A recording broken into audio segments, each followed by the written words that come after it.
He was already digging up my tomatoes when I reached the garden. That is not a sentence that invites maturity. I dropped my backpack, crossed 3 raised beds, and demanded to know why a man with my plot number on his clipboard was treating my plants like a clerical error. Then he looked up and I recognized him. Marcus, former best friend, current ghost, the person I had avoided so effectively for 3 years that I had nearly convinced myself we lived on separate planets. The garden coordinator had accidentally assigned us the same plot after a software migration. That would have been annoying with anyone. With Marcus, it felt like the universe had found a new and very agricultural sense of humor. We spent the first 20 minutes arguing about administrative competence when what we meant was history.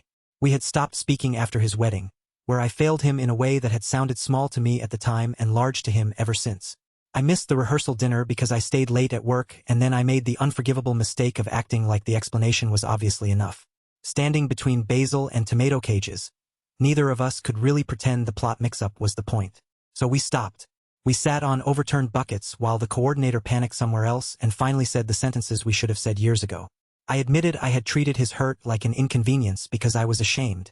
He admitted he had decided silence was easier than asking whether I understood what I had broken. In the end, we kept the shared plot, partly because the waiting list was long and partly because it felt absurdly fitting to grow something in the exact patch that had forced us to stop avoiding each other.